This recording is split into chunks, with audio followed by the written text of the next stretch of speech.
So now we have Jace Mclean. Jace used to be a customer at Target, but now we're lucky enough to have him here at Domo with us.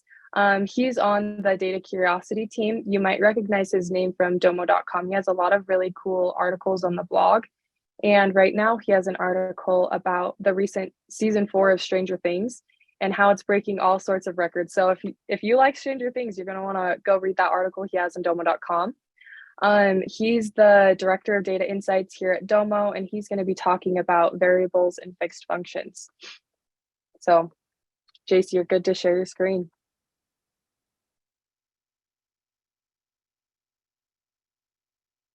Perfect.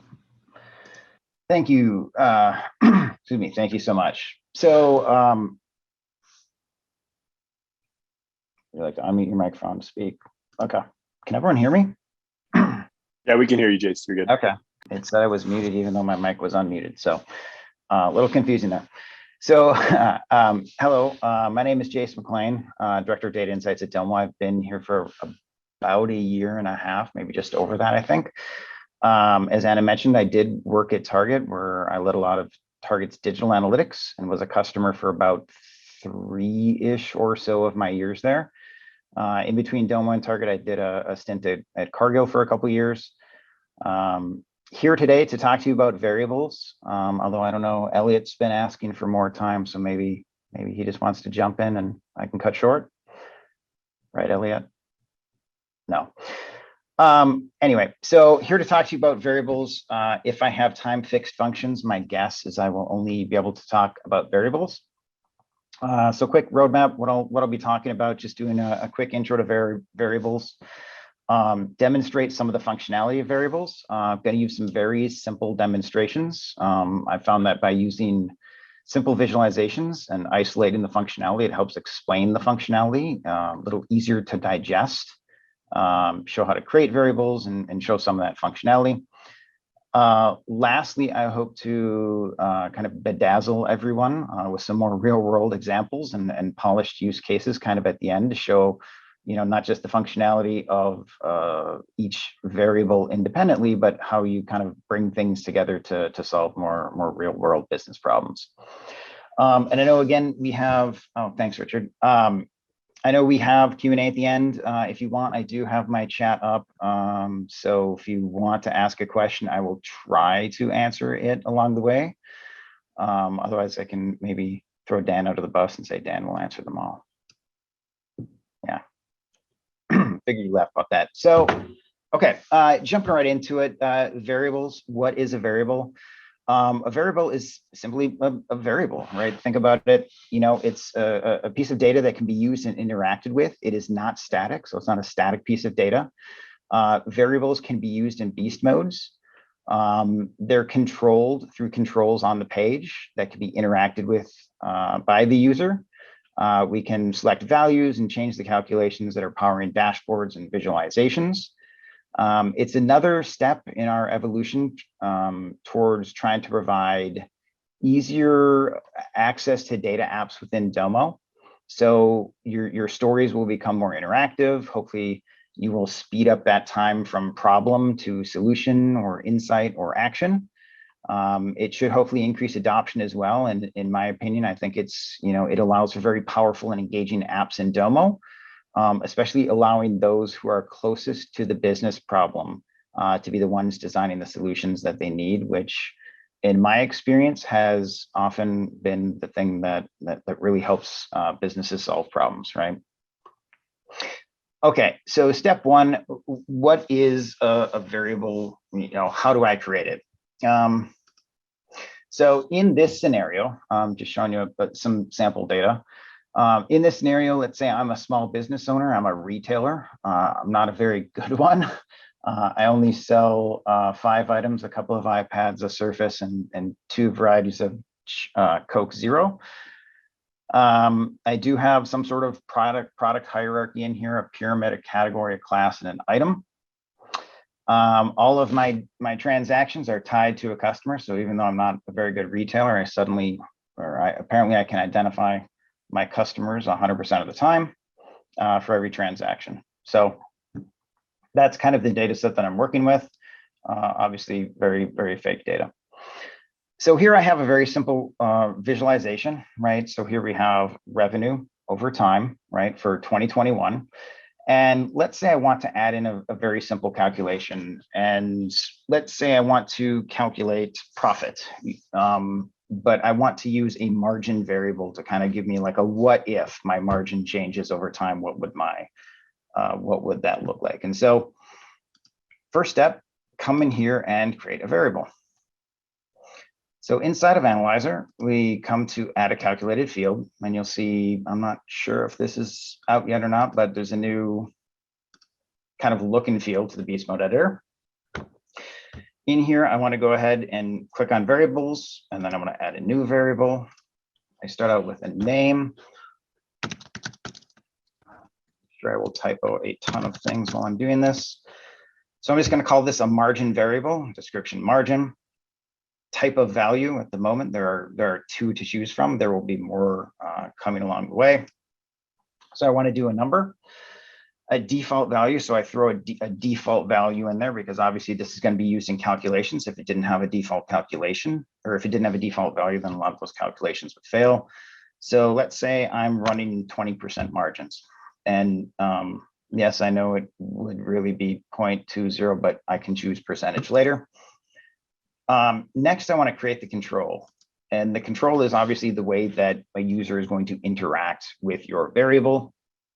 There are a bunch to choose from: drop down, pills, radio, slider, input plus slider, text box input. I'm going to go ahead and choose a slider. I can choose a minimum and a maximum, as well as a step size. Let's turn this to percentage, by the way.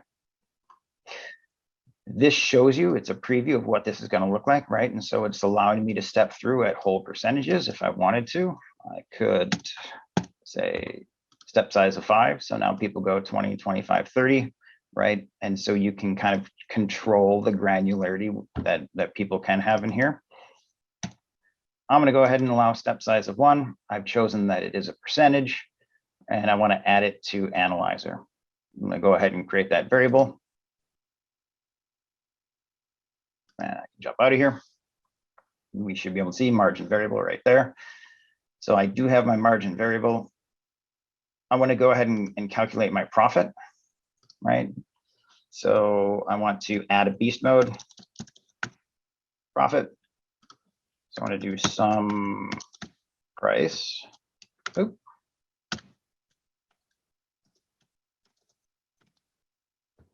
Times margin variable. You see the variable is just, an X with a parentheses in it. You also could come over here and add it that way.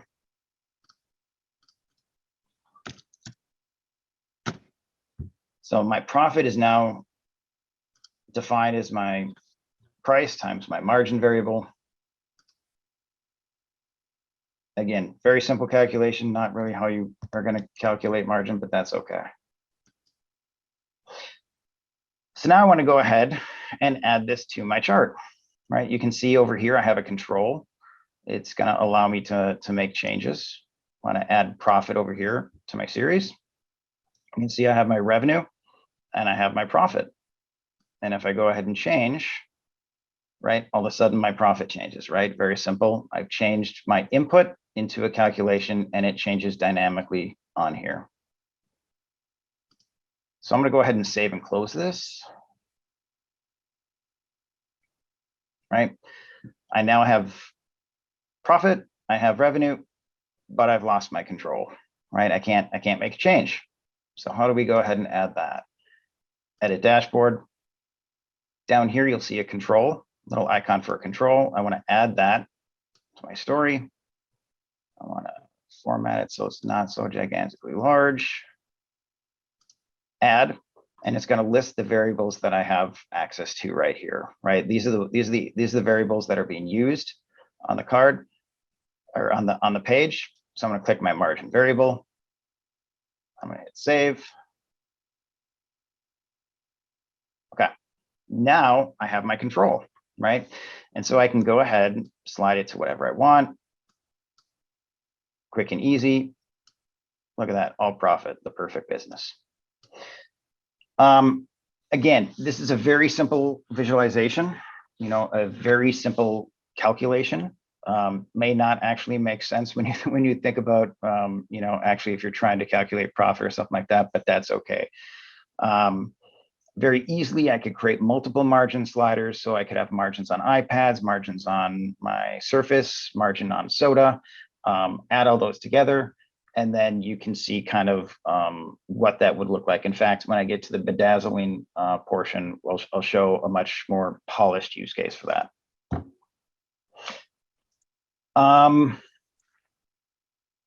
That's a lot of comments. I'm just going to move on. Maybe I'll answer some of those later. Next step, scenario 2. So we've seen how we can change the values inside of our visualization. Scenario 2, let's say I want to actually change the value that I'm going to display, right? Another simple, very simple example, same simple data set. I want to choose the value, right, that I am actually showing on this visualization. So I have revenue or units. If I click units, all of a sudden I'm showing the number of units that I sold, right? Change back to revenue. There we go. Very easy. I want to show you quickly how I did this. Very, very easily. So created a, here we are. Okay, that was weird. Here we are in our beast mode editor, right? I'm in here taking a look at the variable that I created. And really all I'm doing is I'm creating basically a choice, right? A choice of the value that I want to display. So I've named it choose value. It's text. It has a default. It has to have a default, right? It's a drop down. Oops. Yep.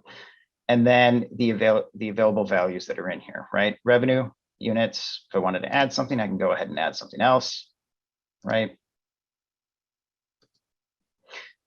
Next, the way that I actually made it change the value that was being displayed is in here. Instead of actually bringing over revenue or bringing over units, I bring over what's called the value calculation. And that's just another beast mode, right?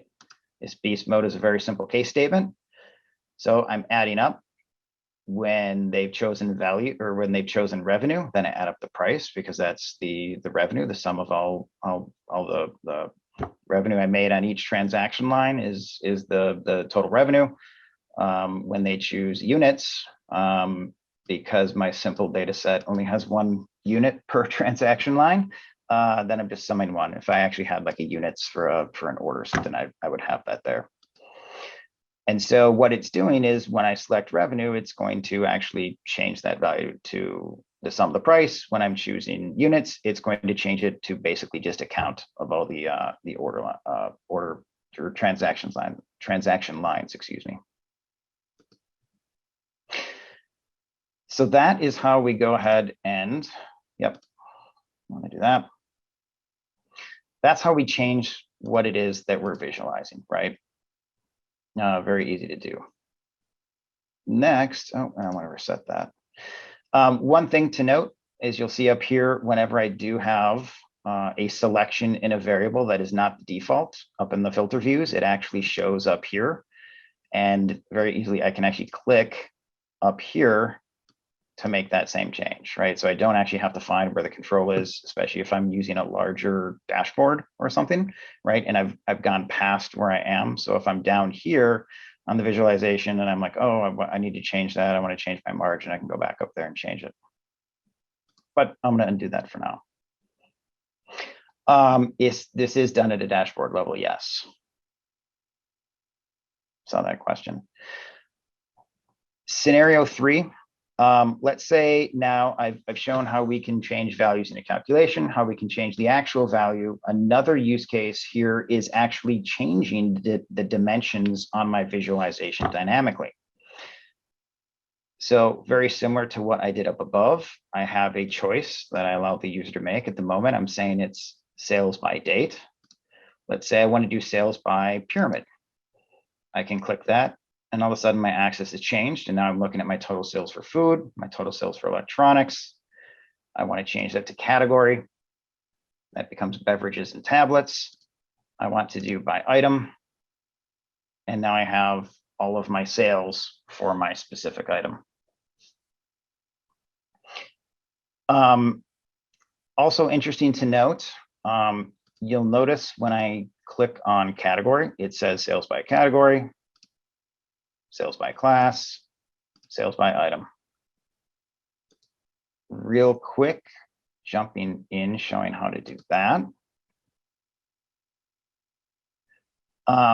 In the title, there is now an option in here. We've always had the things we can do in smart text. So smart text now can also add in variables. So I just have sales by, and this is the choose dimension variable. So whatever the user has chosen will be what is listed there. And that way, when someone chooses something, they don't forget, especially if the card isn't next to the control, they won't forget like, oh, what am I looking at? Sales, sales or units or orders or whatever. It'll actually be able to tell you right there.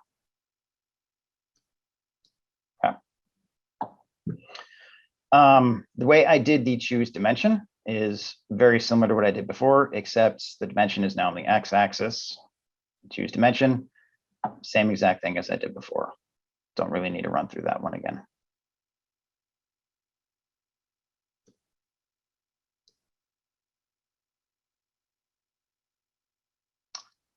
Okay. I'm going to jump out of here. Really quickly, going to try and answer maybe a few of the questions and bring up maybe the more bedazzling use cases here. One of the first questions, Jace, is just to clarify that this is a beta feature and people are asking. Yes. When. Yeah, that's what I'm talking about right now. So this is actually a beta feature. It's actually in, excuse me, a closed beta at the moment. The beta will be opening up, I think, in a couple of months or so. There are still things that we are working on. As you can see, we only had 2 available data types. So we had numbers and text. You want to be able to add dates and some other things in there as well. So there is, work continues.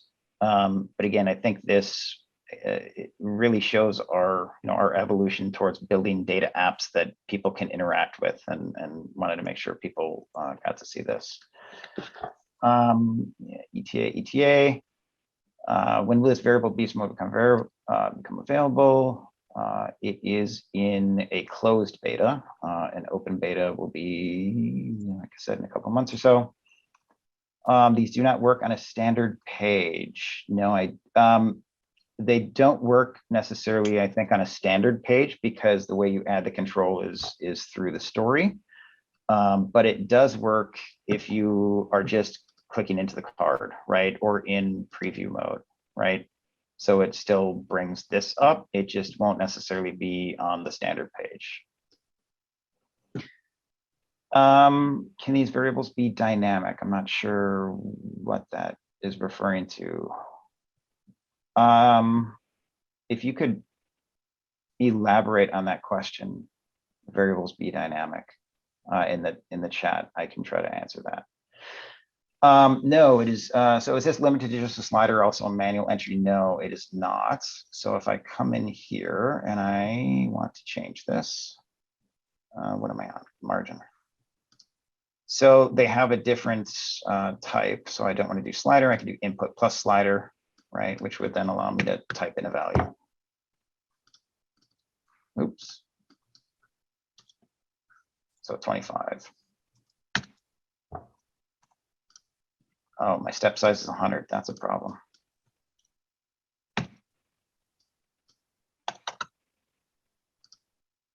There we go. There we go. So I can go ahead and type that in.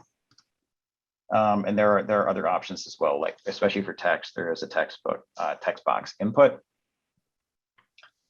Can you change the number formatting when you toggle between values? At the moment, I don't think you can. That is something that they're working on right now. Again, this is closed beta, but for the moment, if I'm choosing a percentage or a $ or something like that, it would stay the same. But I believe that should be a possibility when this goes live. It is on that. Update the axis titles based on what's selected. That I don't know. Can we add variables to the page filter? Yep, you saw that. view set the card when viewing the card directly. Yes, yes, you can. I showed that as well. Can use them in column headers of the table. I don't know. Okay. Can these be shared similarly across the data set? Yes. I believe they are. So yes, so I am doing that. Oops, okay. Would you be able to use to change the date field used on the card? Yes, you should. And I'll show that in a minute. Okay. Okay, got through the questions. Taking a look at something that's maybe a little more interesting or useful to kind of help people kind of figure out. And I need to adjust the size of my window. There's one more question, Jace, about federated that came up a couple times. Can these be used on federated data sets? Available for federated data sets. I don't know the answer to that. I would have to ask and get back to you.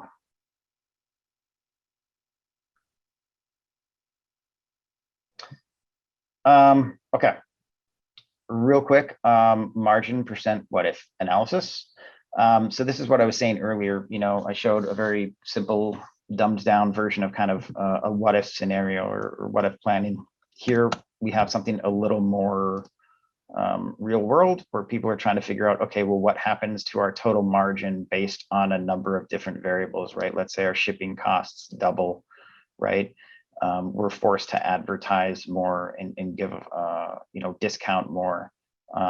Vendor inflation, where we think we're gonna have to pay our vendors 7% more a year. What does that do, right? And you can see that this is affecting a single column, so CJ vendor margin. And so you can create some fairly complex and interactive kind of what if scenarios and scenario planning, which is something that especially finance organizations, when I worked at Cargo, we did a lot of this. Well, the people I supported did a whole lot of this because it was extremely important, where a few percentage point changes in some input to our profit calculation could mean the difference between massive bonuses and having to lay people off, right? And so this is something that we had teams and teams of people doing that again becomes much simpler, you know, with variables and things you can do with that. And let me get rid of all these. Okay. Another thing to show is dynamic category performance app. So this is showing just, you know, performance. Again, this is very fake data. You'll see that in a minute. But it's showing that I can do choosing the metric, choosing the dimensions, and then even adding in some filtering as well to do something even more dynamic, right? So our metric right here is sales. Let's turn it to units. So I now have units. I'm choosing the dimension down here. It's by city. Maybe I want to do state, right? Or maybe I want to do brand, right? And now let's add in some filtering. So I want to say, let's do this subcategory. We'll do activewear. And here you can see that Apple is the #1 activewear brand. So obviously fake data. The actual activewear brands aren't doing so well, but the tech companies are doing great. And I want to figure out Florida, right? So again, mixing, you know, kind of the normal filtering along with the variables allows people to really drill in a single or maybe just a few sets of visualizations without having to drill and, you know, lose control and go through different pages. Or the thing that everyone always wants to know is give me a cube, right? So I'm gonna go ahead and change that.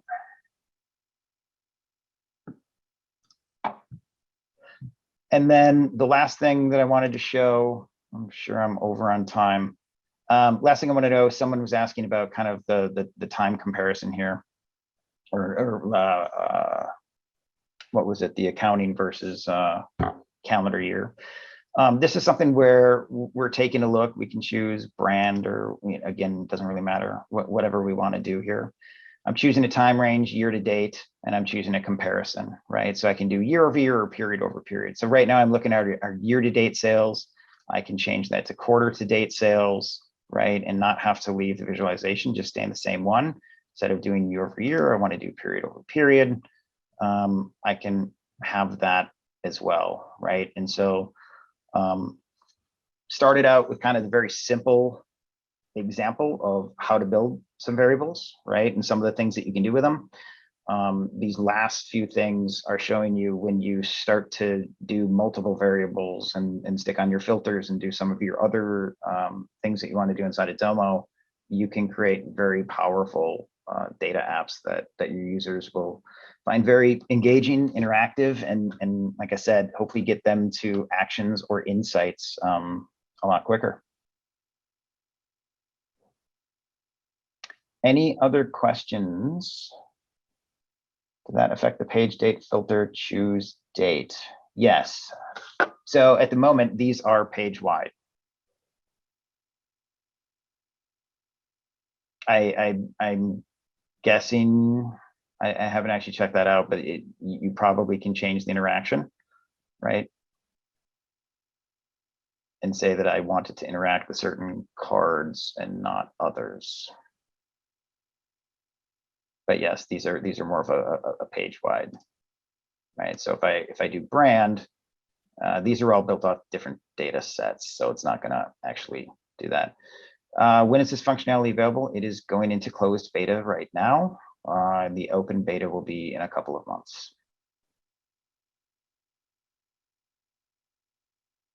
Will this be a paid add-on feature? I have not heard anything about that. The variables simply impact future dates. What do you mean by impact future dates? Like if you're doing like forecasting? If you mean like doing forecasting, then yes, you should be able to. Yep. Yeah. Yes, especially for what if scenarios, especially for finance orgs. Yes. Will an announcement be made when it becomes available? Yes. I'm sure it will be a very loud announcement as well. Dan found this that. was announced. This was announced at Domopalooza. Yep. As well, and so we just wanted to dig in a little bit here. Does Domo publish a change log? No. There are feature release articles in the knowledge base. Okay, for the sake of time, let's again, feel free to continue to enter questions in the chat and we will capture them and either respond in the chat and or go do our homework and respond in the Dojo post. Awesome. Cool. Thanks so much, Jace. Thank you. That was awesome.